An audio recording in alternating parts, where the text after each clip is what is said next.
Hello friends, welcome to my YouTube channel Study Reach. आज हम discuss करेंगे integration farming system के बारे में, यानी एकीकृत कृषि प्रणाली। देखते हैं इसकी डेफिनेशन क्या होती है। एकीकृत कृषि प्रणाली का मूल किसानों की जमीन का अधिकतम एवं अनुकूलतम उपयोग से है। इस प्रणाली में कृषि के घटक जैसे फसल उत्पादन, मवेशी पालन, फल एवं सब्जी उत्पादन, मधुमक्खी पालन, वानिकी आदि को सम्मिलित किया जाता है कि वे एक दूसरे के पूरक हो। इन संसाधनों की क्षमता, उत्पादकता एवं लाभप्रदता में पर्यावरण को सुरक्षित रखते हुए वृद्धि की जा सकती है। एकीकृत कृषि प्रणाली के माध्यम से खाद्य सुरक्षा, किसान सुरक्षा, पलायन की समस्या का समाधान एवं निर्धनता में कमी लाई जा सकती है। तो इसका मतलब ये है कि एक कोई फार्म है, उस पर हम एक साथ 3-4 चीज़ों को इकट्ठा करके, 3-4 चीज़ों से मतलब है कि 3-4 कामों को एक साथ, जैसे फसल उत्पादन है, मवेशी पालन है, फल एवं सब्जी उत्पादन, मधुमक्खी पालन, वानिकी आदि को सम्मिलित किया जाता है। मतलब कि एक साथ हम 3-4 चीज़ों को कर रहे हैं। तो इससे क्या कुछ हो सकता है? इससे होगा उत्पादकता में लाभ, पर्यावरण सुरक्षित रहेगा और किसानों की आय में वृद्धि होगी, खाद्य सुरक्षा, किसान सुरक्षा, पलायन जैसी समस्या का समाधान होगा, क्योंकि बिहार की साइड बहुत पलायन होता है। तो इसके लाभ देख लेते हैं हम। एकीकृत कृषि प्रणाली के इससे लाभ, सबसे पहला है कृषि आय में वृद्धि। कृषि आय में वृद्धि कैसे होती है? जैसे देख लिए, अपशिष्ट पदार्थों का प्रयोग एवं उद्यमों से एक उद्यम से दूसरे उद्यम में, जो अपशिष्ट पदार्थ होते हैं उनका हम प्रयोग करते हैं एक उद्यम से दूसरे उद्यम में, जिससे कोई लागत नहीं लगती है। जैविक खाद का निर्माण हो जाता है अपशिष्ट पदार्थों का पुनर्चक्रण करके। इसका जो दूसरा लाभ है वो है कृषि उत्पादकता में वृद्धि। देसी हल का प्रयोग करेंगे, वर्मी कंपोस्ट का प्रयोग, जिससे खेत की उर्वरता शक्ति बनी रहती है और उत्पादन में वृद्धि होती है। तीसरा है इसका चारा की उपलब्धता। फसल सह उत्पादों, अपशिष्ट पदार्थों को चारे के रूप में प्रयोग किया जाता है।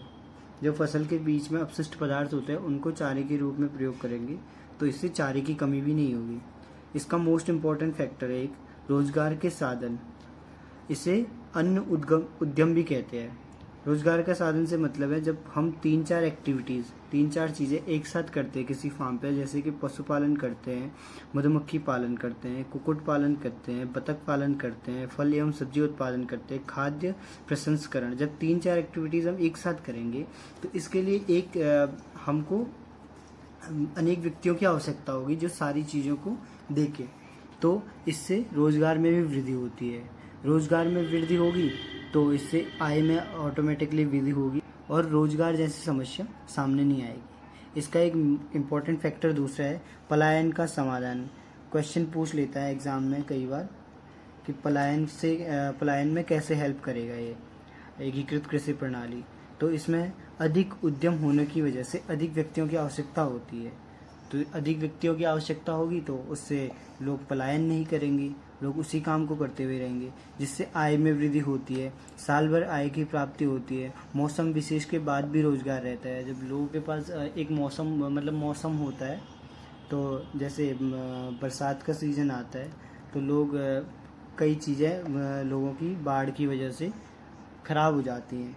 तो इसमें ये है कि हम 4-5 चीज़ों को एक साथ कर रहे हैं, तो अगर 1-2 चीज़ खराब भी हो गई तो फिर भी हमारे पास कुछ ना कुछ करने के लिए होगा, जिससे हम पलायन नहीं करेंगे, जिससे किसान पलायन नहीं करता है। रोज़ाना आमदनी होती है अधिक उद्यम की वजह से। जब कई सारी चीज़ें एक साथ होंगी तो रोज़ाना आय बनी रहेगी। भूमि उर्वरता में सुधार, प्राकृतिक खाद और जैविक खाद की वजह से। छोटे और सीमांत किसानों को लाभ। इसमें सबसे मोस्ट इम्पोर्टेंट क्या है कि इसमें खेत का आकार मायने नहीं रखता। किसान 2 या 2 से अधिक उद्यम से भी लाभ प्राप्त कर सकता है। तो चलिए आगे का पॉइंट देखते हैं। जोखिम में कमी। जब प्राकृतिक आपदा के समय यदि 1 या 2 उद्यम से हानि प्राप्त हो तो बाकी उद्यम से लाभ मिलता रहेगा, अर्थात उतना नुकसान नहीं उठाना पड़ेगा। इसका मोस्ट इम्पोर्टेंट फैक्टर है एक पर्यावरण हितैषी। कई बार पूछ लेता है क्वेश्चन कि जो एकीकृत कृषि प्रणाली होती है वो किस प्रकार से पर्यावरण हितैषी है। तो इसमें देख लीजिए आप, कीटनाशकों का कम प्रयोग होता है, जैविक खाद का प्रयोग होता है, मिट्टी की गुणवत्ता कायम रहती है, बनी रहती है मिट्टी की गुणवत्ता, मिट्टी के जो सूक्ष्म जीवाणु होता है उनका कम ह्रास होता है, मतलब वो कम नष्ट होते हैं, इससे प्रदूषण नहीं होता है, मानव स्वास्थ्य के लिए लाभप्रद होता है। इससे जो प्रोडक्ट निकलता है वो सारा बिना केमिकल का होता है, इसलिए वो मानव स्वास्थ्य के लिए लाभप्रद रहता है। इससे आगे देख लीजिए, लास्ट पॉइंट है हमारा, किसानों की आय दोगुना करने में मदद करता है एकीकृत कृषि प्रणाली, क्योंकि इसकी लागत कम होती है, उत्पादन अधिक होता है और अनेक घटकों का सामंजस्य। जब हम कई चीज़ों को एक साथ किसी फार्म पे करते हैं तो उसमें लागत कम आती है, अधिक उत्पादन होता है और किसान की आय में वृद्धि होती है। तो दोस्तों, ये था एकीकृत कृषि प्रणाली के बारे में।